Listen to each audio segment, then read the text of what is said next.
Now, if you're in the market for a new Ford Ranger Ute, but you can't stomach the long wait times, we might have just the answer that you need. And in even better news, you could be getting a better car into the bargain. To find out why we think that the Volkswagen Amarok is a better choice than the Ford Ranger, watch this video. Right, let's get stuck in and find out. Now, it's a biblical battle older than Cain and Abel, except this time it's playing out in the Ute world. And before you dismiss this comparison as a non-event, because as we all know, the Ford Ranger and Volkswagen Amarok were co-developed together and are twins under the skin, the differences are there if you know where to look. And that's exactly what we're going to do today. But before we get started, I want to make sure that you guys have the basic information on the Ford Ranger and Volkswagen Amarok. So if you haven't already, check out our launch video of the Ford Ranger by Sammy Purcell and our video of the Volkswagen Amarok. I'll stand here and wait. It's a bit cold, but I'll do that just for you. And when you're ready, come back here and we'll get stuck in. Although the second generation Volkswagen Amarok is based on the latest Ford Ranger and is actually made in a Ford factory, but in South Africa rather than Thailand where Rangers are made, the vehicle has received a significant styling and trim overhaul. During development of the new model, Volkswagen Germany assigned a dedicated team of designers and engineers to be based in Australia to work alongside the Ford Ranger team. Now, Volkswagen has gone to great lengths to differentiate this new Amarok inside and out, including all unique sheet metal for every panel other than the roof, and a completely revamped interior which adopts a Volkswagen steering wheel, digital displays and unique switchgear, among other changes. Now, if you know a bit about the Volkswagen Amarok range, you're probably seeing the Pan America in the background up against the Ford Ranger Sport, and you're thinking, that's not a fair comparison on price, and you'd be right. We actually put a request in for the Amarok style, but Volkswagen at the 11th hour pulled that car for reasons unknown to us and replaced it with the more expensive Pan America. That said, we'll try and do our best on looking past the price discrepancy and focus on the vehicles underneath. Okay, now our two combatants here are in the upper half of their respective model ranges. We've got the Volkswagen Amarok Pan America, $75,990 plus on-road costs. The Ford Ranger Sport, $67,690 plus on-road costs. As I said before, we really wanted the $71,000 Amarok style, which would have been a better comparison. But Volkswagen pulled that from us and we're left with the Pan America. But if you look past the black alloys, the black mirrors, the black decals, the black sports bar on the back, you're basically looking at an Amarok style. As you can see, looking at the two side by side, the differences are considerable. We all know that Volkswagen's engineers and Ford's engineers work closely together, but their design teams, as I said, worked separately, and it shows. The reason for that? These cars have a job not only delivering what customers expect, but fitting into their respective model ranges. So while the Ford Ranger looks a lot like the Everest, Volkswagen's job is to look a lot like Touareg and Tiguan and the rest of the Volkswagen range. And I think you'll agree that they've really done that. As they're sitting here right now, there's really only one exterior spec advantage that makes any big difference, and it's these, the headlights. Where the Volkswagen Amarok Pan America and the cheaper style get IQ lights, matrix LED headlights, the Ford gets dumb LED headlights. If you want the intelligent LED headlights on the Ford, you have to buy the Wild Track, which is more expensive. You can't even option them on the Sport. Now, in terms of vital measurements, the differences are there, but they're small. Let me tell you what I mean. Ford Ranger, 20 millimeters longer bumper to bumper and about 8 millimeters wider. They both have the same roofline, so really we're going to dismiss those measurement differences because they're not going to have a major impact on the versatility or the practicality of these two vehicles. There's another thing I need to bring to your attention. Volkswagen loaned us this particular vehicle prior to the car's launch, but on the condition that we not test it off-road. Now, that might seem like they're trying to tie our hands from giving you the full story, but they have their reasons. This car apparently is needed for launch publicity purposes, and including the media drive where other publications will get to drive this car a few weeks after we're doing this video. And they were obviously worried that it might cop stone chips or branch scratches or other cosmetic damage that would make it less photogenic. Obviously, it's not ideal because we know you're as keen as we are to see how this vehicle goes off-road. I can tell you, I can promise you, we will put this car through its 4x4 paces as soon as we can get one after launch. and we'll take at least one key rival along to benchmark it. Okay, now here we are in the Amarok, and the differences are immediately obvious, but the similarities are also there to see as well. Now remember, this is the Pan America spec. We really wanted the style, which does not have leather seats. This one does have leather seats. They're Volkswagen's own seat design, but they are made by Ford. Volkswagen's own steering wheel fitted to this car with its own switchgear on the steering wheel. But we've also got Ford window switches on the doors. We've got a Ford transmission lever here. We've got the Ford trailer gain control, but in a slightly different spot. We've also got the Ford central infotainment screen, but it's been skinned. Lightly skinned, but skinned by Volkswagen so that there are some graphical differences. Moving further on, we've got two glove boxes. The Ford gives you one, the Volkswagen gives you a second glove box up the top. We've also, in this spec of car, I said we've got leather seats. We've got this brown kind of alligator leather on the armrest and also accenting the seats. And then we've got, I don't know what you would call this pattern or this material, on the gearbox surround. We've got an additional, I guess it's like a carbon fibre weave in some areas, but not too many. To me, it feels a little piecemeal, like they're having an each way bet, and I'm not sure I like it all that much. One thing I do like is the Volkswagen switchgear here under the infotainment screen. But again, one thing I don't like is the Ford actually has climate controls here. The Volkswagen makes you dive into the touchscreen, and then because you're in a ute and on bumpy roads, it can be a bit hard to aim your finger and hit where you want to hit. It makes it a bit harder to interact. But in reality, again, it's just different flavors on the same basic and satisfying meal.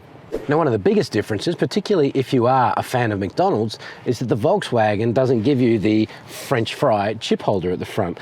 I guess that doesn't really fit with their brand, but in some kind of trade-off, you do get this little storage cubby up on the dashboard. All right, backseat of the Amarok, and straight away, look at this. It is cavernous compared, no, identical. Exactly the same amount of legroom, headroom, everything. In fact, the back seat is identical right down to the air vents I've got here and this really annoying armrest that you've got to pull down to unlatch. In fact, the only differences I can find, they've put the 12-volt port on the other side. Why? I have no idea. And honestly, a handy little feature, phone storage. Okay, so here we are at the back of the ute, which is kind of important if you're a ute, right? And we've got the Amarok has inherited the Ranger's very light tailgate with the model's embossing across the bottom of it. What we don't have is a side step to get up, so I have to jump up. Another thing we don't have, the Ford Ranger has a power point here. The Amarok just has a blank.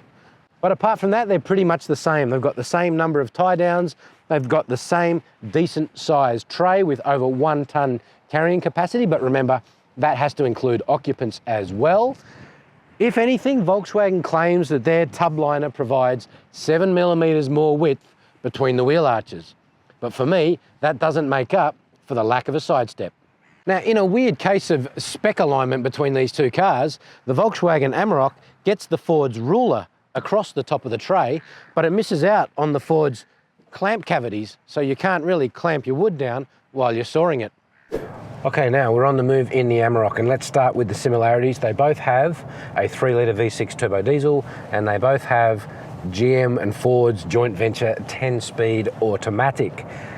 Interestingly, there are no differences in how they drive, because there are no differences in how that powertrain has been tuned, either in the Ford world or in the Volkswagen world. It is identical right down, as far as I can tell, to throttle response.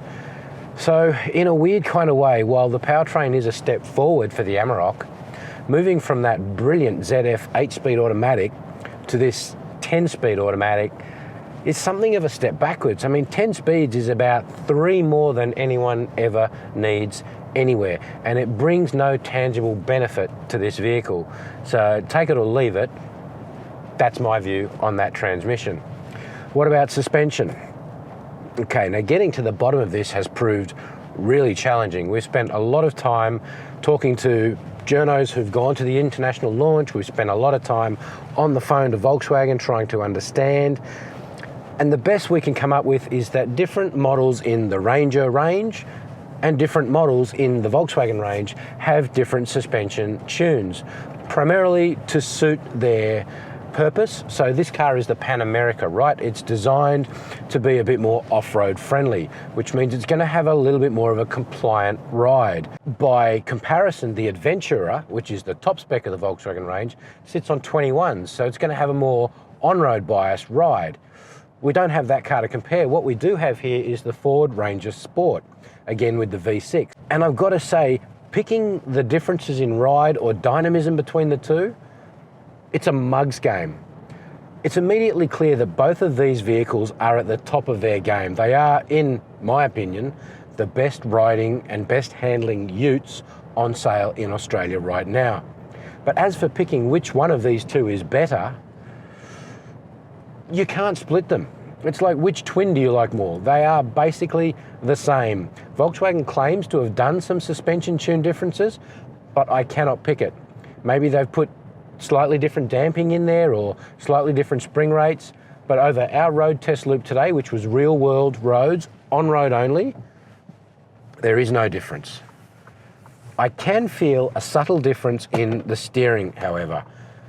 I reckon Volkswagen's steering tune is probably a touch lighter than the Ford's, and I can feel it when going around roundabouts, when doing low speed maneuvers in built up areas. The Volkswagen just is a tiny bit easier to turn. But apart from that, and I don't know if you've noticed, the only real difference when you come to driving these two cars is which hand puts on the indicator. It really is that similar in terms of how these two vehicles do what they do. So ultimately, I think the decision on which of these two cars is better has nothing to do with the driving experience. Now, in terms of active safety, this Volkswagen Amarok has taken a massive leap forward because it's inherited all of the active safety systems that Ford has engineered into the Ranger. All the big names are there and it does the job really well.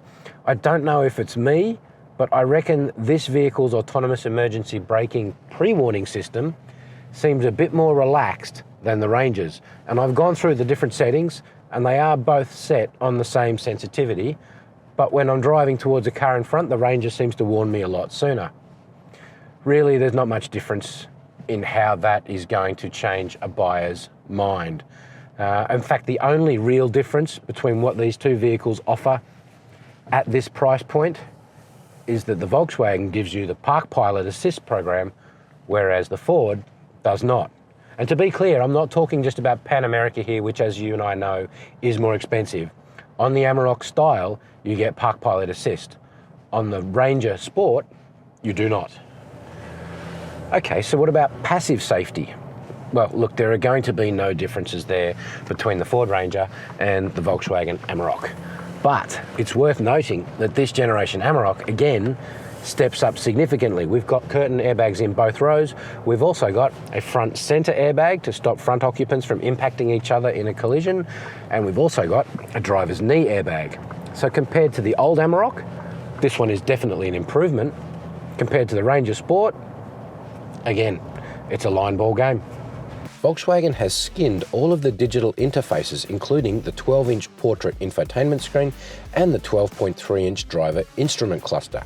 Now, Volkswagen has obviously opted to use Ford's hardware rather than grafting in its own, but important reskinning means that it has its own look and feel.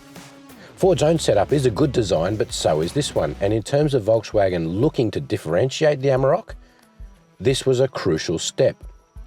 It all works well in general, but it is sometimes slow to react or build pages, and I'm experiencing operational glitches too. Ironically, they're the same flaws that plague the Ford system, which is clearly an issue with the underlying software. Okay, so there you have it. That is a pretty detailed look into the similarities and the differences between the Ford Ranger and the Volkswagen Amarok. And I think, as we've discovered today, the similarities are manifold. But once you dig into the detail, the differences are there to see. In terms of how they do what they do, there really is no difference. Both have the same powertrain tuned the same way, and any suspension differences will not be felt or benefited from in everyday life. The biggest decision you'll have to make there is, do you like changing the indicator on the left or on the right? Do you like light steering or very light steering? Look beyond that, and it's really a question of specification. Now remember, I said at the start we really wanted the Amarok style, okay? But they gave us the Pan America. Pretend we've got the style. We don't have the leather seats, instead we have velour trim. But we still get those IQ Intelligent Matrix LED headlights. Whereas on the Ford Ranger, you don't even get the option of those headlights until you get to Wild Track or Standard if you go to Platinum. But you do get leather trim. It's this kind of give and take, you know, the Ford Ranger doesn't give you the active park assist, but the Amarok does, again, at style level, that you need to weigh up as a potential buyer. I can't really make that decision for you. About the best I can do is tell you which car I would prefer. And to be honest, it's the Volkswagen Amarok for two very simple reasons. One, walk into a dealership and you're going to get a new Amarok a lot quicker than you're going to get a new Ranger. And two, do you want to be one of 60,000 new people driving a Ranger every year, or do you want to be part of a bit more of an exclusive club? That's the Volkswagen Amarok. Imagine walking into a car park and having to find your Ranger among the dozens or dozens. Well, chances are you'll be the only Amarok in the car park. And that, for me, is actually the biggest reason to decide between these two. Do you agree? I bet you don't. Get into the comments, have a go, give me what for, tell me where we got this wrong, or tell me that you too like a bit of exclusivity over being an everyman. And while you're there, please do us a favour, like this video and hit subscribe so that when Drive drives new cars, you hear about it first.